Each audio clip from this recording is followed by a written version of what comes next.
मनीषसाठी बनवलेली आहे मी चांगली भाजी. बघत राहिले मुल्ला आणि काजी. अपनी मम्मी को भी बताया था तो मम्मी ने बोला कि ठीक है, कि बोल रही थी कि मतलब लड़की मुस्लिम है, ये होगा वो होगा. मैंने कहा अब जो होगा वो देखा जाएगा. मैंने कहा अब जो होगा वो देखा जाएगा. रागिनी छोड़ करके आ गई है सलीम लंगड़े की गली. ऐसे ही आपको हाँ यही बोलेंगे, छोड़ छाड़ के सलीम लंगड़े की गली और रागिनी अब आई है मनीष की गली. चली चली इश्क की हवा चली. ओम नमो वंदे मातरम, भारत माता की जय, जय हिंदू राष्ट्र. साथियों, हमारे पास मासूम मासूम तड़पती हुई बच्चियां आती हैं. हमारे पास बहुत बुरी स्थिति में, दयनीय स्थिति में ऐसी तड़पती हुई बच्चियां हमारे पास आती हैं जिन्हें उनके आसपास रह रहे उनके ही रक्त संबंधियों द्वारा बहुत प्रताड़ित किया जाता है. उनके ऊपर सेक्सुअल अब्यूज़ किया जाता है, गंदी गंदी कुप्रथाओं के नाम पर, परंपराओं के नाम पर. 2 बच्चियां तो ऐसी आई जिनके प्राइवेट पार्ट काट दिए हमारे पास. छोटी सी मासूम बच्चियां, उनके प्राइवेट पार्ट काट दिए. आप सोचिए, क्लिटोरियस नाम का एक पार्ट होता है मातृशक्ति के शरीर में, उसको काट के फेंक दिया. डराकर धमकाकर अत्याचार करके और इन्हें एक भयानक पॉपुलेशन पैदा करने के लिए मशीन बनाया जाए और उसी से डर करके, भयभीत हो करके बहुत सारी मासूम बच्चियां हमारे पास आती हैं. बहुत अधिक बड़ी संख्या में आज भारत ही नहीं विश्व के अंदर वे महिलाएं जो प्रताड़ित हैं कुप्रथाओं से, कुरीतियों से, ऑर्थोडॉक्स प्रैक्टिस से, वे हमारे पास आ रही हैं. मैं आपसे कहता हूं कि हर एक हिंदू परिवार को, एक हिंदू परिवार अगर ये तय कर ले कि मुझे एक घर वापसी करानी, एक हिंदू परिवार एक घर वापसी का जिम्मेदारी ले ले, तो विश्व से, भारत से नहीं, विश्व से हम इन कुप्रथाओं का अंत कर सकते हैं. विश्व से, भारत की बात नहीं कर रहा, सिर्फ एक एक हिंदू परिवार ये जिम्मेदारी ले ले, ये निष्ठा के साथ लग जाए कि हाँ इस अभियान में हम घर वापसी के आपके साथ हैं. विनाश हो जाएगा, सत्यानाश, सर्वनाश हो जाएगा उन कुप्रथाओं का, कुरीतियों का. और उसी के लिए लगे हैं. परमात्मा हमसे करवा रहा है, हम नहीं कर रहे. तो आप सभी से विनम्र निवेदन है, एक एक हिंदू परिवार एक एक घर वापसी की जिम्मेदारी ले. और आइए देखते हैं कि बच्ची क्या कह रही है. ओम नमो भारत माता की जय, वंदे मातरम, जय हिंदू राष्ट्र. मेरे प्यारे सभी भाइयों और बहनों, विश्व के अंदर जिस प्रकार से मानवता को शर्मसार करने वाली विचारधारा तेजी के साथ कार्य कर रही है और विश्व की आधी आबादी यानी कि मातृशक्ति का जिस प्रकार से शोषण किया जा रहा है सदियों से, उस शोषण को बंद कर और एक मानवता की एक नई प्रकाश की ज्योति जलाने का काम सनातन ने किया है. और सनातन का यही कार्य रहा था कि जहां भी अंधेरा होगा वहां सनातन अपने दीप को प्रज्वलित करेगा प्रकाश के, ज्ञान के.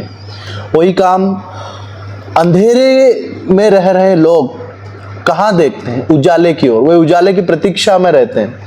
और उजाला कहाँ दिखता है समाज को? जहां सनातन होता है. सनातन के ज्ञान के प्रकाश की तलाश में आती हैं अंधेरे से निकल करके. और ऐसी ही एक मातृशक्ति हमारे बीच है जो आज उस जहन्नुम और नार के जीवन को छोड़ करके आ चुकी हैं. और उनसे ही हम जानेंगे. उनका मन में कोई नाम है क्या? सोच, तुमने क्या नाम रखा इनका? रागिनी. जोर से बोलो ना. रागिनी. तो आज से सनातन की हो गई है रागिनी. और उनके धर्मपति हमारे साथ, क्या नाम है? मनीष. मनीष जी की रागिनी हमारे साथ है. और रागिनी आप सलीम की गली छोड़ करके और आ चुकी है मनीष के घर के अंदर. मैंने इसको फ़ोन किया था तो मैं पहली बार इनसे मिलने गया था तो ये थी, मुझे लेने भी आई थी जी 30 किलोमीटर दूर स्टेशन पे. तो एक बार ऐसे मतलब मैं मिल के आ गया इनसे. फिर इनके बाद इनका फ़ोन आया मुझे शाम को. हाँ. कि मैं अब नहीं रह सकती, मुझे बस यहाँ से निकलना है कैसे भी करके. जी जी.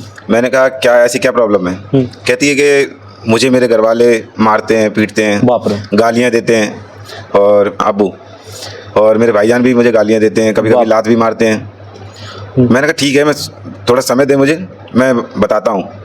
तो इन्होंने बोला कि ठीक है. हाँ. फिर दूसरे दिन फिर फ़ोन आया वापस कि मैं आना ही चाहती हूँ, मैं नहीं रह सकती तुम्हारे बिना. मैंने कहा ठीक है आ जाओ. तो वहाँ से आई अकेली. हाँ. बैठी थी 12 बजे. उसके बाद इन्होंने मुझे फ़ोन किया.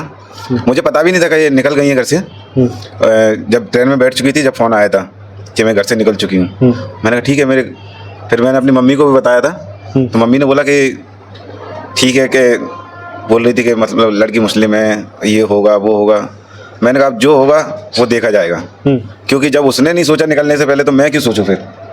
सही है। हाँ, तुमने भी ठान लिया था। हाँ, क्योंकि वो लड़की होते हुए नहीं सोची वो। हाँ। इतने दूर आ रही है मेरे लिए तो मैं क्यों इतना डरूं। सही। मैंने कहा मैं इसको ऐसे छोड़ नहीं सकता हूँ। फिर मैंने इसको मतलब रात को 12 बजे स्टेशन पे आती है ट्रेन, सूरत स्टेशन पे। हाँ। वहाँ से इसको पिकअप किया, ठीक है ना। तो एक वीडियो देखी थी मेरे, तो उसी की बचा और बड़ी सेफ्टी से रखा हम दोनों को, बचा के हर जगह से। मैंने कहा ऐसे आया हूँ और मैं आया हूँ तुम्हारे दम पे, अब मुझे यहाँ से निकलना, वो शादी वादी करनी है, मेरा कोई नहीं है, ये समझ लो, अब जो भी हो तुम हो। 5 दिन इधर उधर रखा, अच्छे जगह, कोई दिक्कत नहीं हुई, खाने से लेकर पीने तक, कपड़े तक, सब चीज़। हाँ, फिर ताई साहब के पास, और यहाँ तो ये समझ लो कि घर से भी ज़्यादा अच्छा लगने लगा है। और यहाँ कपड़े, खाना पीना, सब चीज़ इतना घर के नहीं करेंगे, एक माँ जैसे उन्होंने आपको रखा, एक मतलब भाई की तरह रखा, माँ बहन की तरह, मतलब अच्छे से खूब रखा। कभी ना कपड़े की दिक्कत होने दी, ना पहनने की, ना खाने की, किसी भी चीज़ की कोई रोक टोक नहीं है। और उन्होंने बोला कि अभी जितना रहना है इतना रहो, काम नहीं है काम दिलाएंगे, यहाँ रहने के लिए देंगे हम, मतलब तुम्हें किसी भी प्रकार की कोई दिक्कत नहीं आएगी कभी भी, जितना रहना है उतना रहो। और कल हमारी शादी हुई, अच्छे से हुई, और इन लोगों ने हमारा बहुत सपोर्ट किया, बहुत ज़्यादा। मनीषसाठी बनवलेली आहे मी चांगली भाजी, बघत राहिले मुल्ला आणि काजी। तो साथियों, इस प्रकार से हमारे बीच आज आए हैं रागिनी और रागिनी के जीवन साथी मनीष जी। रागिनी के जीवन में बहुत सारा प्रॉब्लम्स आया था, बहुत ताकत के साथ लग करके कोई परेशानी नहीं होने दी, और उनके जीवन में आनंद, प्रेम, उत्साह का वर्धन किया है। तो इसीलिए मैं सभी उन बहनों से कहना चाहता हूँ जो प्यार करती हैं और जो परेशान हैं उस नारकी जीवन में मजहबी उन्मादियों के बीच, तो वो निकल करके आना चाहती हैं, तो उनके लिए हम सभी मार्ग बना करके बैठे हैं। और आपके ऊपर एक खरोच भी नहीं आएगी, कितना ही बड़ा कोई रुस्तम खा रहने दो, फन्ने खा रहने दो, 30 मार खा रहने दो, हमारे आगे सब पानी पानी है। क्योंकि अभी हम ज़्यादा नहीं बोलते, लेकिन बस इतना ही बोल रहे हैं कि सबका इलाज हमारे पास है। हर प्रकार के जहरीले जानवर का हम ट्रीटमेंट करना जानते हैं, तो आपको डरने का आवश्यकता नहीं है। जैसे रागिनी आई है, जैसे मनीष के दम पर वो उन उन्मादियों से टक्कर लेकर के उन्हें छोड़ करके आ गई है सनातन की छाँव में, सनातन के गांव में। तो ऐसे आप भी बहनों से कहना चाहता हूँ, सलमा से, सुल्ताना से, रूबीना से, जो भी बहनें फंसी हुई उनसे कहना चाहता हूँ कि आए और वे भी सनातन के इस छाया में अपने जीवन को व्यतीत करें। और हमारे साथ बहुत सारे लोग हैं, मैं चेहरे नहीं दिखा सकता, हमारे पुणेकर जी हैं, उनका मैं नाम नहीं ले सकता, क्योंकि हमारी बाकी टीम पर्दे के पीछे रह करके बहुत बड़ा काम करते हैं। हमारे भोंडे साहिब हैं, हमारे बामनिया जी हैं, हमारे पाराशर जी, हाँ पंडित जी बैठे हैं, गायिका हमारी ताई साहिब है, जो इस काम को पर्दे के पीछे से, क्योंकि सब अगर सामने आ जाएंगे तो आगे आने वाले समय में अभियान चल नहीं पाएगा ज़्यादा। और हम प्रोपेगेंडा नहीं करते, हम काम करते हैं। तो आप कहेंगे कि स्वामी जी आपके वीडियो बना रहे, जब ये काम को दिखाना ही नहीं है तो आपके वीडियो बना रहे। तो मैं इसके लिए बताना चाहता हूं कि यदि ये वीडियो आप लोगों तक नहीं पहुंचा तो आपको पता कैसे पड़ेगा कि रागिनी और मनीष की तरह आपको कैसे आना है। इसीलिए ये वीडियो बनता है कि जानकारी के लिए। और आपसे भी कहता हूं कि जैसे रागिनी छोड़ करके आ गई है सलीम लंगड़े की गली, ऐसे ही आपको, हाँ यही बोलेंगे, छोड़ छाड़ के सलीम लंगड़े की गली, और रागिनी अब आई है मनीष की गली। चली चली इश्क की हवा चली। तो बस इतना ही कहना चाहता हूँ कि सलमा हो या सुल्ताना, नाम कुछ भी रखो, लेकिन बस ढूंढे अच्छा धर्मपति जो उनको जूते ना मारे, ताने ना मारे, उनका निकाह हलाला ना करवा दे, निकाह मुता ना करवा दे, ट्रिपल तलाक ना दे दे।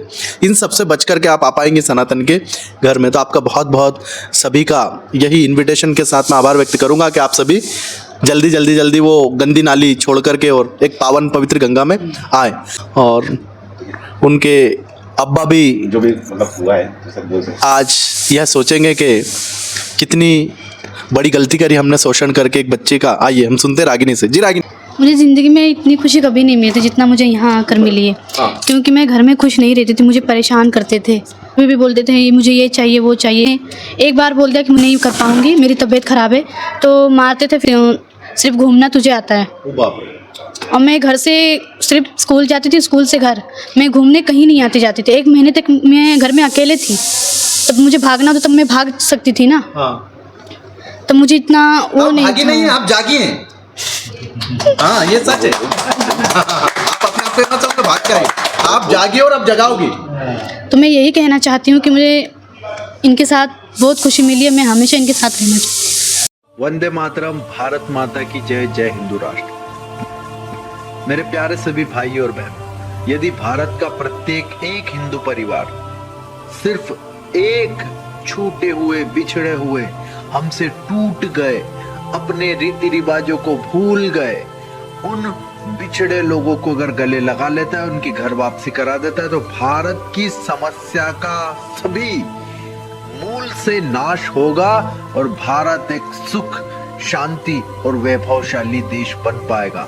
इसलिए मैं सभी भाइयों बहनों से विनम्र निवेदन करता हूं कि इस हमारे मिशन घर वापसी अभियान में सहयोग करें। एक एक परिवार हिंदुओं का, एक एक परिवार की घर वापसी के लिए लगे। भारत माता की जय, जय हिंदू राष्ट्र।